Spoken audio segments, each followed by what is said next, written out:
여기 소설처럼 뜨거운 사랑을 꿈꾸던 한 여자가 있습니다. 매일 밤 촛불 아래서 연애 소설을 읽고 또 읽으며 언젠가 자신의 인생도 그렇게 될 거라 믿었죠. 하지만 현실은 그저 평범하고 다정하기만 한 시골 의사의 아내였어요. 이 작품은 낭만과 현실의 간극이 한 인간을 어떻게 무너뜨리는지 보여주는 이야기예요. 소설 속 환상을 현실에 그대로 옮기려 했던 한 여자가 결국 빛과 불륜 속에서 서서히 파멸해가는 과정을 냉정하게 그려내죠. 오늘의 책은 발표되자마자 저자가 외설죄로 법정에 서야 했던 소설 마담 보바리입니다. 주인공은 샤를 보바리, 특별할 것 없는 시골 의사예요. 성실하지만 둔하고 야망도 없이 그저 하루하루를 무던하게 살아가는 남자였죠. 어느 날 샤를은 다리 부러진 농부를 치료하러 노 농장에 왕진을 가요. 그 집 딸 엠마를 본 순간 그는 첫눈에 마음을 빼앗기고 말죠. 사실 샤를에게는 이미 나이 많은 아내가 있었어요. 그녀가 갑작스레 세상을 떠나자 샤를은 얼마 지나지 않아 엠마에게 처혼하고 결혼에 성공해요. 수녀원 시절 탐독했던 연애소설들, 그 속의 사랑을 현실에서도 느낄 수 있을 거라 엠마는 믿었어요. 결혼이란 이런 게 아니었나? 행복과 열정과 도취, 그런 것들 말이야. 하지만 신혼의 설렘은 오래가지 못했어요. 샤를은 그저 무던하고 다정할 뿐 엠마가 꿈꾸던 뜨거운 열정과는 거리가 멀었거든요. 하루하루가 지루하게 흘러갔죠. 그러던 어느 가을, 근처 후작의 저택 보비에사르에서 무도회 초대장이 도착해요. 엠마는 태어나서 처음으로 소설 속 세계에 발을 들이는 기분이었죠. 샹들리에 아래서 엠마는 한 자작과 왈츠를 춰요. 귓가에 스치는 음악과 향수 냄새.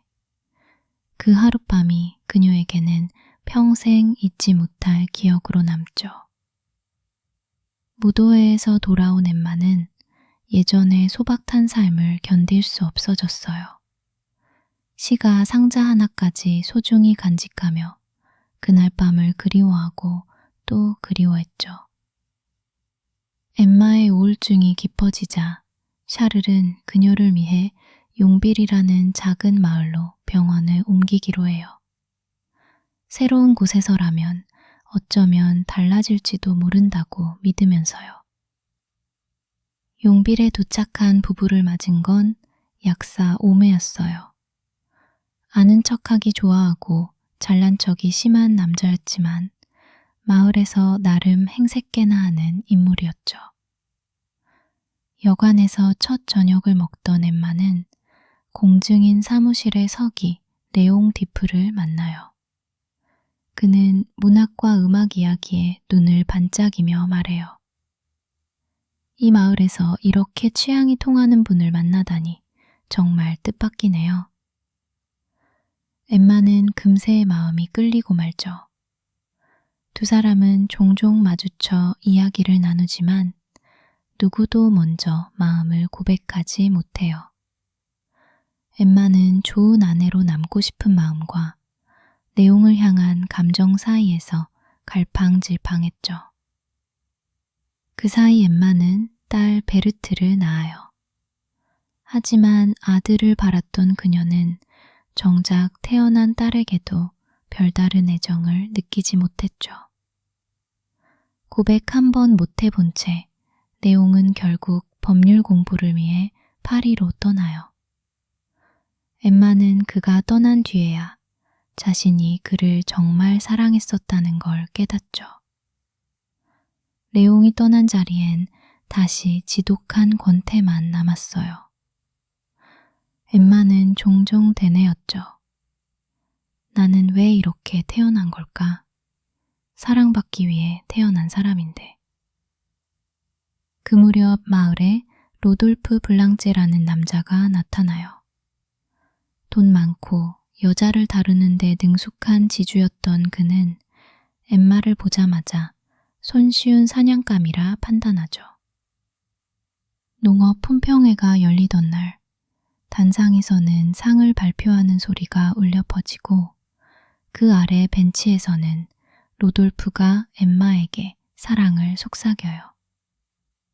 운명은 우리 두 사람을 위해 준비된 거예요.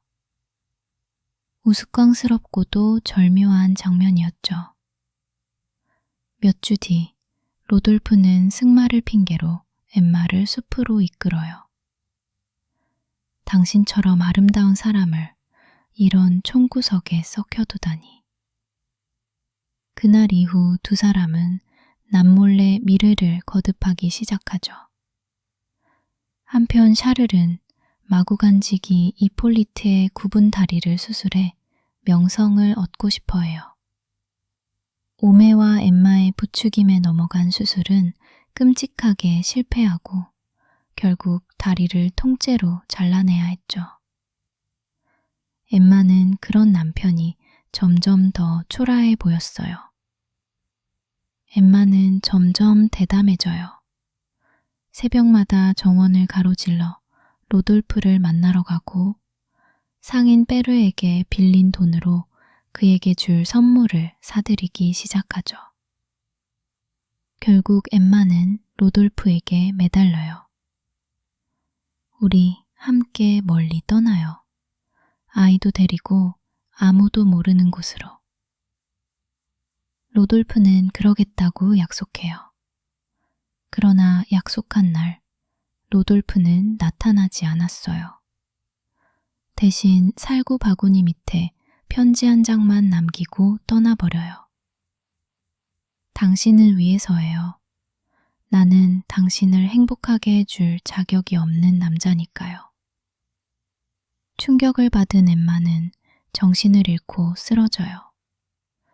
43일 동안 생사를 오가는 열병을 앓았고 샤를은 그녀 곁에서 밤낮 없이 간호하며 애를 태웠죠. 회복기의 엠마를 위해 샤를은 루앙의 오페라 극장에 데려가요. 그런데 공연장 로비에서 엠마는 파리에서 돌아온 네온과 우연히 마주치고 말죠. 제외한 두 사람은 이번엔 망설이지 않았어요. 피아노 레슨을 핑계로 엠마는 매주 목요일마다 루앙으로 나가 네온과 미뢰를 이어가요. 상인 베르는 그런 엠마에게 계속 돈을 빌려주며 어음에 서명하게 해요. 엠마는 자신이 얼마나 많은 빚을 지고 있는지조차 제대로 알지 못했죠. 애용에게 줄 선물, 자신을 위한 옷과 장신구. 엠마의 씀씀이는 걷잡을 수 없이 커져만 갔어요. 남편에게는 그럴듯한 거짓말로 매번 둘러댔죠. 결국 날벼락 같은 통지서가 도착해요. 네르가 빌려준 돈을 갚지 못하면 집안의 모든 재산을 압류하겠다는 내용이었죠. 엠마 앞으로 8,000 프랑이라는 어마어마한 빚이 쌓여 있었어요. 다급해진 엠마는 옛 연인 로돌프를 찾아가요. 3,000 프랑만 제발 빌려줘요. 하지만 로돌프는 냉정하게 고개를 저어요. 그런 큰 돈은 나한테도 없어요. 레옹에게도 매달려 봤지만 돌아오는 건 회피뿐이었어요. 한때 뜨거웠던 두 남자 모두 파산이기에 엠마 앞에서는 등을 돌렸죠. 더 이상 갈 곳이 없어진 엠마는 약사 오메의 약국으로 달려가요. 그리고 아무도 보지 않는 틈을 타 비상 한 움큼을 삼켜버리고 말아요. 샤를은 사색이 되어 의사들을 불러 모으지만 손쓸 방법이 없었어요. 엠마는 극심한 고통 속에서 며칠을 버티다 결국 숨을 거두고 말죠. 장례를 치른 뒤 샤를은 우연히 로돌프와 레옹이 엠마에게 보낸 편지 뭉치를 발견해요. 그제야 아내의 모든 비밀을 알게 된 그는 슬픔과 배신감 속에서도 그녀를 원망하지 못했죠. 운명이 그렇게 만든 거야. 그렇게 되뇌던 샤를도 얼마 지나지 않아 홀로 정원에서 세상을 떠나요. 마담 보바리가 남기는 가장 서늘한 지점은 엠마를 파멸시킨 게 사랑이 아니라 사랑에 대한 환상이었다는 거예요. 플로베르는 이 소설로 조용히 되묻습니다. 우리가 사랑이라 믿는 것은 정말 사랑일까요? 아니면 우리가 만들어낸 또 하나의 이야기일까요? 홀로 남겨진 딸 베르트는 결국 방직 공장으로 보내져요. 여러분의 마음속에도 현실과 바꾸고 싶지 않은 그런 환상 하나쯤 있진 않나요? 답은 내리지 않은 채 오늘은 여기서 마칠게요.